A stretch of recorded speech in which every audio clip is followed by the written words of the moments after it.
মানুষ মাত্রই আবেগপ্রবণ, তার সামনে যা আছে সেটাই সে পেতে চায়। আল্লাহ আয্যা জাল্লা সূরা কিয়ামায় বলছেন, বাল ইউরিদুল ইনসানু লিয়াফজুরা আমামা, বরং মানুষ তার সামনের জীবনেও পাপ করতে চায়। মানুষ তার সামনে যা আছে তাতেই ঝাঁপিয়ে পড়তে চায়। অনেক আগে যখন আমি ইউনিভার্সিটিতে মার্কেটিং পড়তাম, তখন আমাদেরকে ভোক্তার আচরণ পড়ানো হতো। সুপার শপগুলোতে যদি যেয়ে থাকেন, দেখবেন দুধ এবং ডিম একেবারে দোকানের শেষ দিকে রাখা হয়। কেন? অনেকেই দোকানে যায় শুধু দুধ এবং ডিম কেনার জন্য। তাহলে যৌক্তিকভাবে তো এগুলো দোকানের একেবারে সামনের দিকে থাকার কথা, কিন্তু পিছনে কেন রাখা হয়? কারণ তারা মানুষের ইম্পালসিভ আচরণের সুযোগ নিতে চায়। তারা সামনের দিকটা সুইস রোল, চকলেট কেক সহ নানান রকমের অপ্রয়োজনীয় জিনিস দিয়ে সাজিয়ে রাখে। কারণ আপনি সামনে যা পান তাই আপনার ঝুড়িতে নিতে চান। মানুষের আবেগ এমনই।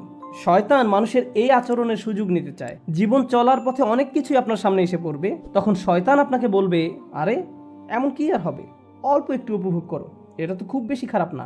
সে আপনাকে ভবিষ্যতে এই কাজের কি পরিণতি হবে তা নিয়ে ভাবতে দিবে না।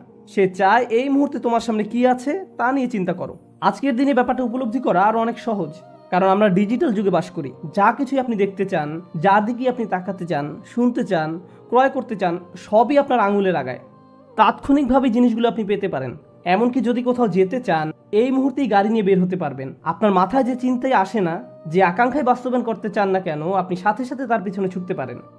পরিণতি নিয়ে ভাবতে চান না,